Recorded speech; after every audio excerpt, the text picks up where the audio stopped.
a visionary leader with over 30 years of experience, has delivered extraordinary results, Mr. Udayakumar B. So if you look at the suppliers has to be categorized as strategic supplier, a routine supplier, a leveraging supplier, and a bottleneck supplier. You're always looking towards improvement and the better future. I think that is the core value that everyone should have. So it's all about expanding global exposure. Now while applying these learnings and then driving sustainability, and that's actually is going to responsible for the growth locally.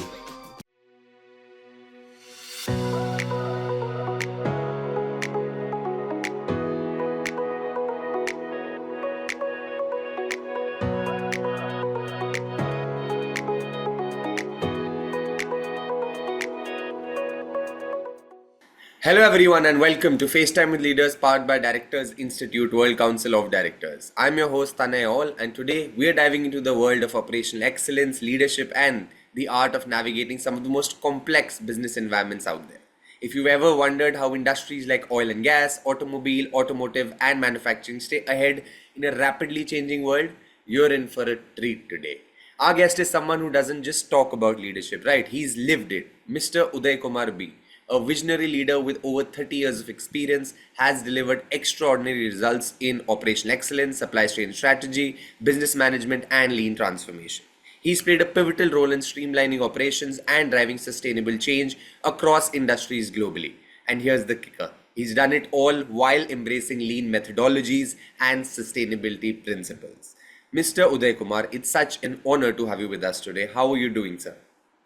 Oh, thank you, Tane, for the warm introduction, and I am doing very great. Thank you for that, and hello everyone. It's my absolute pleasure and being with you. Real privilege to be here today.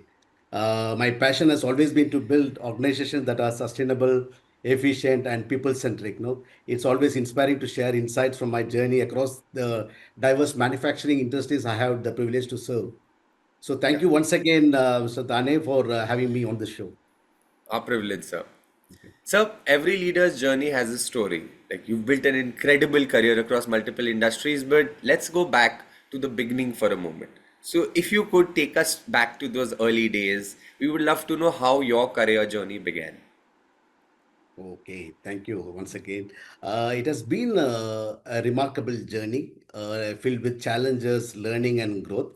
I started my career in 1987, maybe 38 years before within the manufacturing sector, and I spent over more than 2.5 decades in India, contributing for several leading organizations. I started with the Bohi Manufacturing Company, and then I moved to for a heat exchanger manufacturing company. And the highlight was with my tenure with maybe a decade with the Royal Enfield, the motorcycle, the part of the supply chain for being for behind the production of iconic bullet motorcycle, which everyone knows it.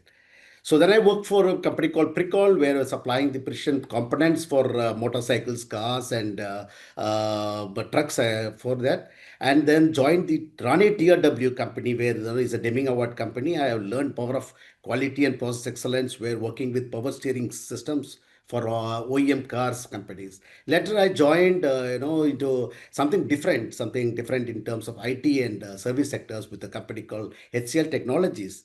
So there I have managed the global supply chain operations for a $3 billion semiconductor manufacturing company, client that is in US, and which gave me a whole perspective on global supply chain and then the process operations. So in 2011, I moved to Dubai and I joined Al Shirawi Equipment Company, which is a wonderful nearly company which is more than 50 years now, nearing 50 years of the manufacturing in Dubai. That builds end-to-end design and manufacturing of process equipments for oil and gas, water wastewater treatment, and hydrogen process packages, and of course specialized transport equipment. So in each experience in my career, I was adding a new dimension to my understanding and manufacturing and operation excellence. Through all these experiences, one thing which has stayed constant is my focus on people with passion. I believe that the key to any successful business is understanding what the customer perceives true value and solve their problems and continuously improve things. So when you combine with the people that with passionate people, And obviously the efficiency, productivity, and profitability and sustainability grows naturally. So that's what I've experienced and practiced throughout my career, and it's what continues to me as a daily work to me. Very well said, sir. When solving problems combines with passion, then great careers are built, right? Yeah. So now let's talk about some of your roles a bit. You've been leading strategy planning, project execution, and supply chain optimization at a high level, including managing complex operations across industries like oil and gas and manufacturing. For many of our listeners who might not be familiar with the day to day supply chain leadership, could you paint us a picture of what a day in the life of someone in your position looks like? Like, how do you ensure everything stays synchronized across multiple teams and operations? Yeah, that's a great question, Stani. See, my experience in supply chain management has been primarily, managing to focus on, driving demand-driven planning, and then fully integration with the overall business strategy. So I have managed the entire source to pay life cycle operations and ensuring that operational efficiency and financial security is in. So if you talk about the financial control, so utilizing a robust ERP systems like SAP or Oracle, or to just monitor and control inventory and the total cost of ownership is most important.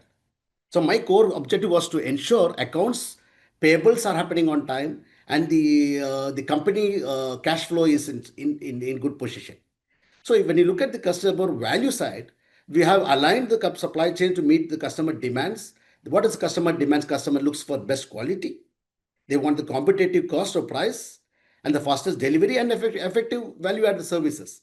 So this absolutely this is what I was looking for. And if you look at when you want to actually improve the supply chain management, there is also their supply chain relationship is there. Supply chain for you have to look at how the supply chain relationship has to be improved. So for that, you will have to categorize the suppliers into maybe four categories to the way you work it out. So if you look at the suppliers has to be categorized as strategic supplier, a routine supplier, a leveraging supplier, and a bottleneck supplier. So if you categorize that, you will always know that, see, basically strategic suppliers are the proprietary in nature, and they are the people who are able to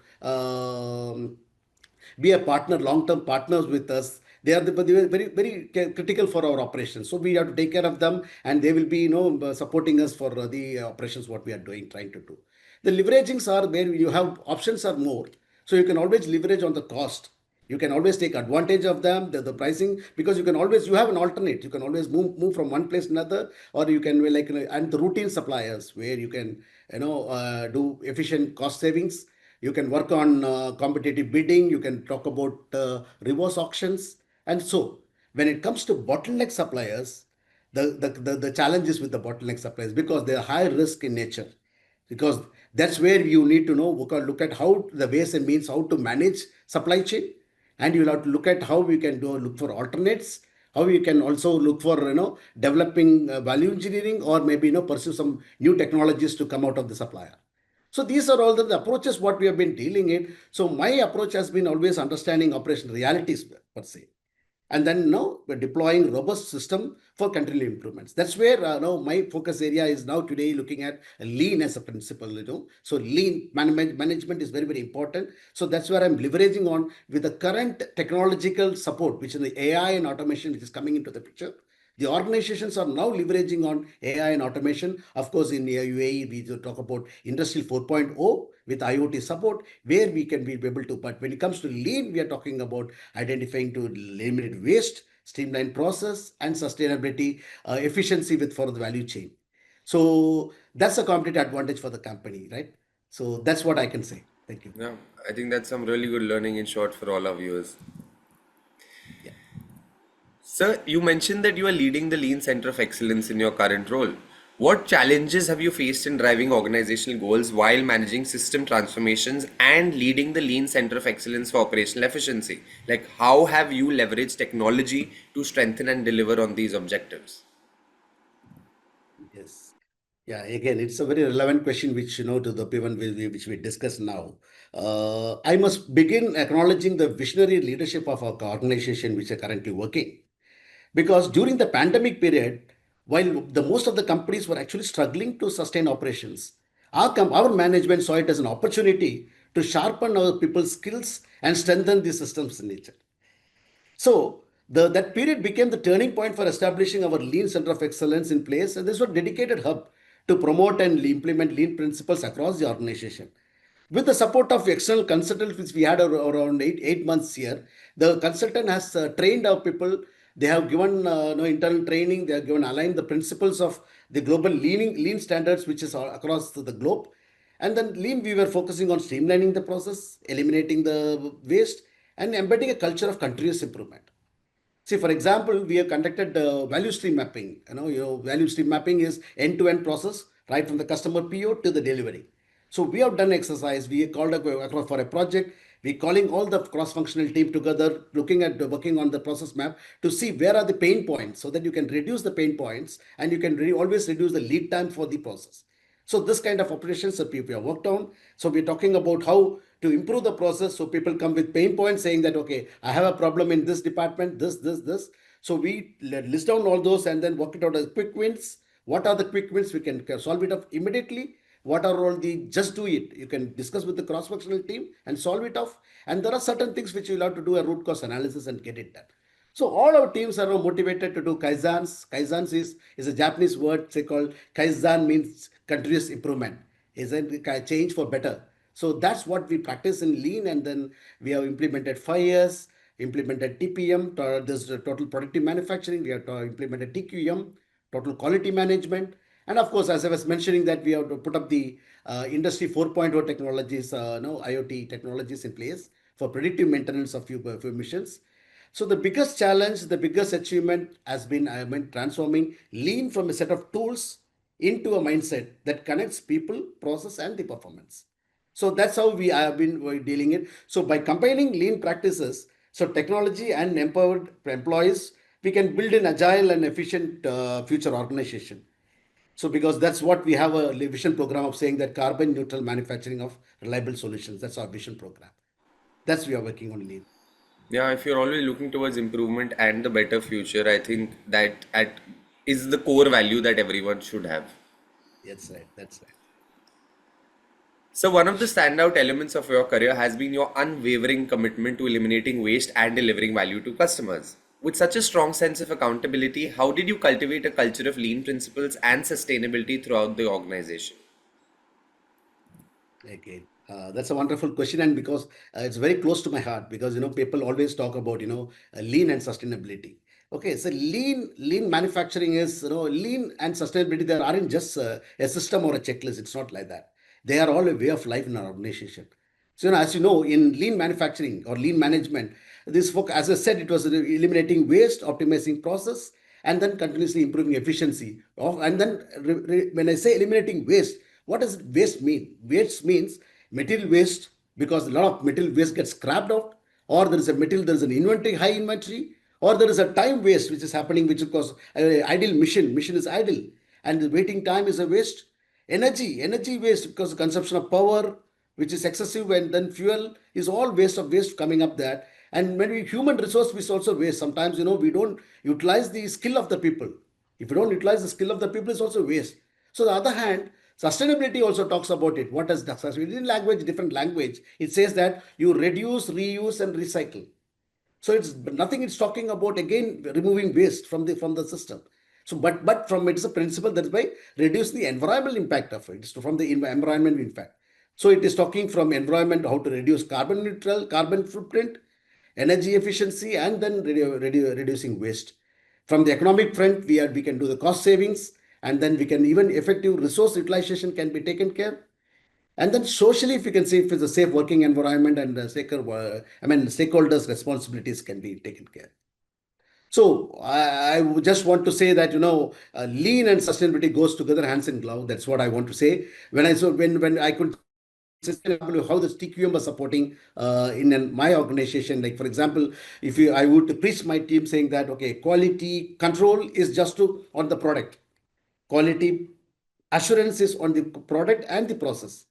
When it comes to TQM, called total quality management, it is the product, the process, the people, and the culture. So that's most important. So that's what is connecting the customer, supplier, and the customer in a continuous loop of excellence. So if you want to look at this, I had an example like, recently we had a customer complaint, or I mean complaint rather, it was a dissatisfaction which came up. So it was instead of, in normal companies, it happens like, we're firefighting or we're pointing fingers at each other. It's not like that. We called up for a training, we called them together, conducting a training, brainstorming section, conducting a five-way analysis, putting up the for one point lesson, standardizing the SOPs, putting up this together, we were actually not only be able to resolve the issue, but we regained the customer trust. So this experience reinforced that a key lesson to all of us is every problem is an opportunity for innovation and continuous improvement. So that's what I would like to say. But globally, if you look at G and maybe Toyota companies, they said lean and sustainability are they're complementing each other perfectly. So lean reduces process, as I said. Sustainability also reduces waste, environment waste. So as I said, in our company, our people work on Kaizans, which is focused, and the small improvements are just redesigning a plate for a layout, or some kind of material inspection report which can be automated through a single Google scripts or a Google apps, which is creating a great big cultural shift in the organization. So, Yeah. in nutshell, lean and sustainability at their core are about respecting people, resource, and the planet. Yeah. So they cultivate creativity and also pride in the improvement. So that's what makes excellence, truly sustainable. Yeah. We need someone to be joining the dots so that everyone can come together and solve a Come problem. together, yeah, Yeah. yes. Okay, now time to switch gears a bit, sir. It's time for a very own rapid fire round. So a few quick questions, and all I request you are quick answers in one word or one sentence. So are we ready? Yeah, yeah, yeah. Lovely. What's the first thing you do when you wake up? I open my eyes. Okay, on a lighter side. Okay. Uh, See, well, maybe simple. Okay, now what I do is I start my day by setting my bed right, Yeah. because Lovely. it may be a simple solution, but it trains my mind to be organized and get ready for the day's challenge. So Yeah. that's what I do. Your favorite book that you would refer to others? Yeah, it's no good one. That is a question you ask me, because I do knowledge sharing with our team, and I always recommend a book called "You Can Win" by Yeah. Shivakera. It's not most of the books people should have. It talks about how success begins with the right attitude and then consistent effort. So Yeah. that's important for everyone. Yeah. Yeah. One hobby that instantly relaxes you. Listening to music. Listening to music is something which, is a stress reliever and nothing Yeah. more. I love everything that just disconnects from me from my regular work. So it Yeah. just listening to the music. That's it. Yeah. A movie you watched way too many times. Yeah. I would say Pursuit of Happiness. Pursuit of Yeah. Happiness is a very excellent movie, which where Will Smith as Chris Gardner, who was working on very multiple. Which I have seen multiple things. It's a powerful movie. It reminds us the kind of perseverance, resilience, and kind of never giving up now goals. That's a Yeah. beautiful movie which everyone should look at. Yeah. The one app you can't live without. Of course, WhatsApp. Yeah. Because the reason, because it's very simple, but it looks simple, but I have a lot of like-minded people in my group, and they start sharing some knowledge, and that's where I also share with my team. So it has really helped me a lot. So I would say that WhatsApp is really a good one. Yeah. What's your favorite place to travel to? uh, See, basically, I like going up to the hill stations where where it is lush greenery. Of course, being in UAE, I would like to be somewhere very green, an area where you can go and then be cool and then have a refreshing climate. So perfectly, no, to just have unwind from the regular the work. So Yeah. just to connect to the nature and then recharge our mind. That's what I'm saying. Yeah. One advice or suggestion to the younger generation. Oh, it's an advice. Yeah. So basically, younger generation doesn't take advice now. They don't like advice. Okay. Let Yeah. us be very clear. They don't like advice, but if you want to say them, we can always tell them that, okay, past is history. So don't dwell on that place. Okay. You just learn from the mistakes and take it forward.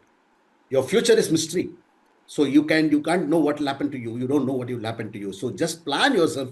You plan yourself whatever in line with your dreams and do that. Then the present is what is a gift. So you in the present you start you in this moment, just enjoy whatever you are doing and make every day count for you. So Yeah. that's what I would like. I will not say it is an advice, but I would suggest people to do that. Yeah. Who's your all-time favorite sports person or team? Okay, I like cricket, and my all-time favorite is, of course, MS Dhoni. Yeah. So the reason why I have say is because I admire him, and I know for his leadership ability. He stays composed when it is under pressure, and the way he inspires the team very it's very consistent, and both on the floor and maybe off the field also. So that's what I like from MS Dhoni. Yeah. Yeah. One thing on your bucket list you still want to tick off. Yeah. See, I have many things in my like, as a list, and but one of the things which I'm trying to do is I'm trying to build in a learning management system in a company where trying to give a knowledge sharing to the entire company, the organization, and that also builds us a platform for people to bank on the knowledge part of it. So I'm planning to implement a learning management system. That's one thing which I would say it's listed in my bucket list. Yeah. If your life had a title, what would it be? Okay. Okay, driven by passion and then guided by purpose. Oh, that's lovely. That's it. Great, sir. Thank you so much for that, sir. That was our rapid fire round. Now, coming back to the slightly more serious questions. Sir, in the business world, especially in industries as critical as manufacturing and energy, we've seen some pretty tough wake up calls over the years. What do you think is the most important lesson for today's leaders? Okay. So the past few years, as you know, it has reminded us how it is interconnected and then how it is the global space, the world landscape is. See, events like pandemic, supply chain disruptions, and then the geopolitical shifts which has happened, shown us, shows that we have to be more stable in our systems, and it cannot be tested overnight because if you look at from the UAE perspective, because since I'm in UAE, we look from the UAE perspective, what stands government's proactive approach is there. It focuses on sustainability, resilience, what we talked about, resilience and long-term strategic planning. Because the UAE government has initiatives come up with the UAE vision of 2031 and net zero 2050. So these are guiding companies to build up just efficiency, not only just efficiency, but an endurance and encouraging industry to integrate sustainability while keeping the supply chain in agile and diversified. So today's leaders, the message is very clear. Plan ahead, stay adaptable, and then and sustainability is every process, and then empower your people. So because organization combine for the foresight, the flexibility, and then the purpose driven leadership. They don't just withstand the disruptions, but they have to transform the challenges in platforms and for the innovation and growth. That's what I would like to say that. So very, very important for the today's leaders. It is very clear. Very well said, sir.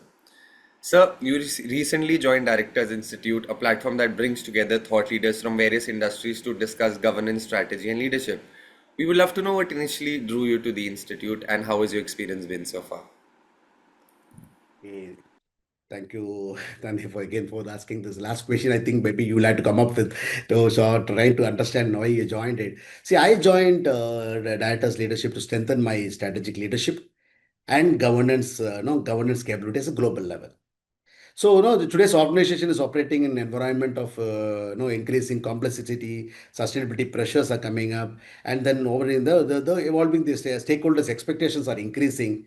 So, how this is, how effective leadership can, requirement can just not just sitting on the operation excellence, how we can deep jump into understanding of the global governance and the long-term value creation. That's what I want to learn.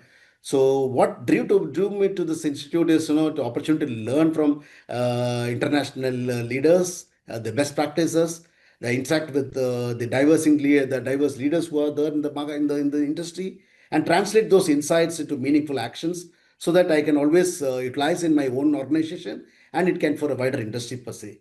So it's all about expanding global exposure now while applying these learnings and then driving sustainability, and that's actually is going to responsible for the growth locally. So that's it. I would say, Mr. Great, sir. Thank you for this incredible conversation and for those insights, sir. What I'll take away from today is how leadership in business management and supply chain strategy isn't just about processes and systems. It's about creating sustainable, people focused cultures and integrity, precision, and trust that is built on the core values of any organization. Your insights today have been absolutely invaluable, and thank you so much for sharing your insights, lessons, and leadership philosophy with us. Thank you, sir. Thank you, Mr. Tam. Thank you for this opportunity, and thank you all for hearing this. Thank you. To everyone listening, I hope you've gained a deeper understanding of what it takes to lead through complexity and drive real lasting change in today's business world. I'm Tanay All, and until next time, stay curious, keep learning, lead with integrity, and of course, have fun in your journey. Thank you so much.